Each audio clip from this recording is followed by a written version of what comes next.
माधुरी दीक्षित ने आखिर किया बड़ा खुलासा। आखिरकार ऐसा क्या हुआ उनके साथ, जैकी श्रॉफ और अनिल कपूर के साथ, जो हादसा उन्होंने अब जाके बताया है। क्या माधुरी दीक्षित का स्टेटमेंट सिर्फ अप्रिसिएशन था या हिडन मैसेज? क्या पंक्चुअलिटी पर बात करते हुए किसी पुराने इशू की तरफ हिंट मिला है? और क्यों अनिल कपूर और जैकी श्रॉफ का नाम आते ही डिस्कशन गर्म हो गया? माधुरी दीक्षित ने अपने रीसेंट इंटरेक्शन में जब अनिल कपूर और जैकी श्रॉफ के साथ काम करने की याद को वापस से जाहिर किया, यानी बातें बताई। उन्होंने उनकी पंक्चुअलिटी और प्रोफेशनलिज्म की ओपनली तारीफ की। माधुरी ने कहा कि टाइम पर सेट पर आना और काम को सीरियसली लेना उनके लिए हमेशा इम्पॉर्टेंट रहा है और इसी वजह से इन दोनों एक्टर्स के साथ का जो एक्सपीरियंस है बहुत स्मूथ और इंजॉयबल था, यानी काफ़ी फन भी था और पंक्चुअलिटी के साथ काम करने में डिसिप्लिन भी मेंटेन हो गया।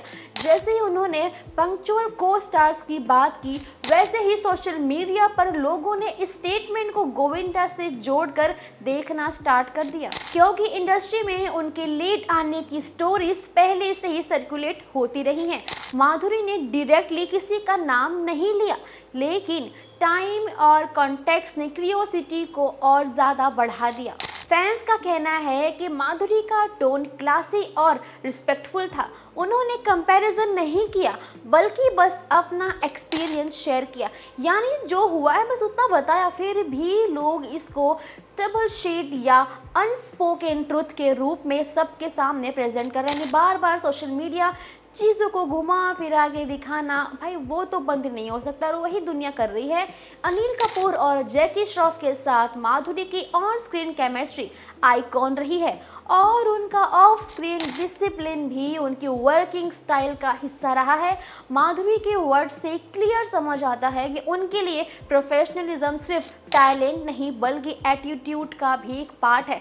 यानी अगर आप एक्टर हो, सेलिब्रिटी हो, तो पंक्चुअलिटी कितनी इंपॉर्टेंट है ये बात भी समझ आती है।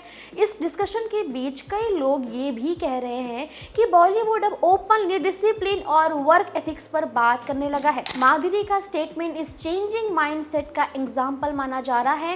वेल दोस्तों, आप बताइए कि आपको ये पंक्चुअलिटी हो गई एक्ट्रेस के साथ में, उनके बीच में काम को लेके आपके मन में कितनी रिस्पेक्ट है उनके लिए? और गोविंदा के फैंस जो ये कह रहे हैं कि स्पेकुलेशन अनफेयर है क्योंकि माधुरी ने किसी का नाम कभी लिया ही नहीं, यानी जो सोशल मीडिया पे लोग उनकी क्लिप्स को उठा उठा के गोविंदा के साथ जोड़ रहे हैं और खुद से ही बना दिया न्यूज़ कि माधुरी ने इनडायरेक्टली गोविंदा को पॉइंट आउट किया है।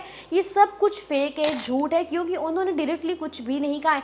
ओवरऑल माधुरी दीक्षित का ये कमेंट एक सिंपल अप्रिसिएशन से ज़्यादा कंट्रोवर्सी बन चुका है भाई, क्योंकि यहाँ पे कोई भी बात बोलने से पहले 10 बार सोचना पड़ता है और अगर एक्टर कुछ ना भी बोले तो सोशल मीडिया अपने आप से मॉडिफाई करके चीज़ों को प्रेजेंट तो कर ही देगा। वाला आप कितने एक्साइटेड हो पूरी कहानी जानने के लिए कि आगे माधुरी दीक्षित कैसे रिएक्ट करने वाली है, जानने के लिए हमारे साथ जुड़े रहिए। इंटरेस्टिंग अपडेट्स आप तक पहुँचती रहेंगी, तो सब्सक्राइब करना ना भूलिएगा बॉलीवुड टशन।